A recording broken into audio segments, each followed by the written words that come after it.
Tales of Vesperia doesn't break the mold. It doesn't give you something you've never seen before, it doesn't try to pull in a new audience by changing the way the genre works. Instead, it takes the established pattern set by countless games before it and just tries to do it extremely well. But does it accomplish this?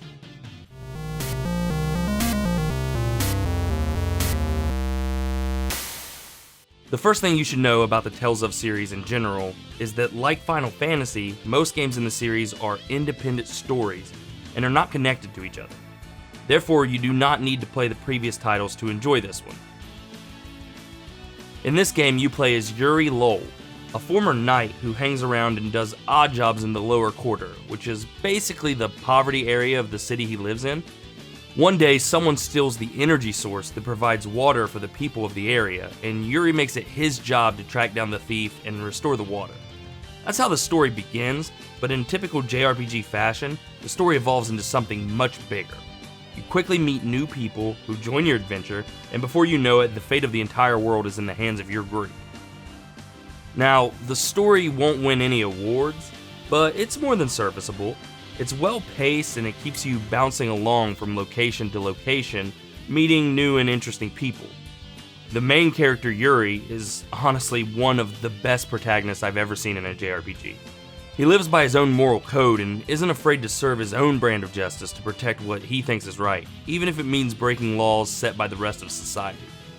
His relationships with the rest of the cast and the overall character development between them is the best part of this game. It's what's going to keep you coming back until the end. You really will become attached to some of these characters and care about what happens to them. This is all strongly solidified by really good voice acting that's only found in the definitive edition of the game. Now, if the characters are the best part, the music is a very close second. From the super catchy opening credits theme to the battle music and everything in between, Tales of Vesperia has a solid soundtrack that holds up even outside of the game. Seriously, I was listening to the soundtrack while cutting grass the other day. Moving on though, the combat system is honestly another positive aspect of the game, although at first it doesn't seem to be. Like many other JRPGs, you encounter monsters on an overworld and then are transported to a separate screen to do battle. You can see these monsters though, so it's not random encounters. Unlike others, however, it's not a turn-based system, or really like any other system you've ever seen except for the other Tales games.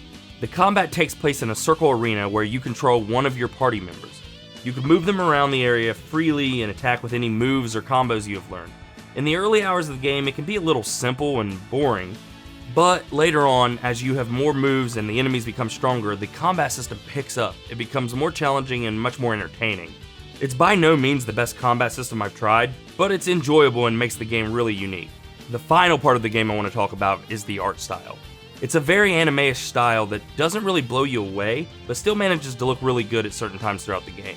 The world in general is very colorful and pretty, and for the most part the look of the characters is very good also.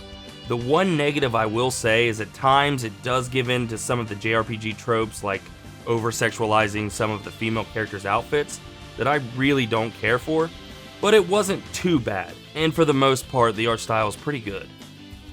When it comes down to it, I would give Tales of Vesperia an 8.7 and say that it's extremely good.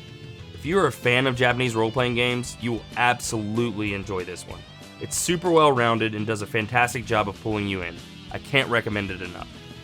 But if you've played Tales of Vesperia before, I'd like to know what you think in the comments down below.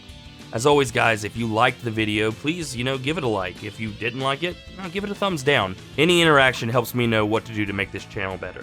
If you would like to see more content like this, consider hitting the subscribe button. I post videos weekly, and if you guys have any suggestions on what game you would like to see reviewed next, please let me know that in the comments also.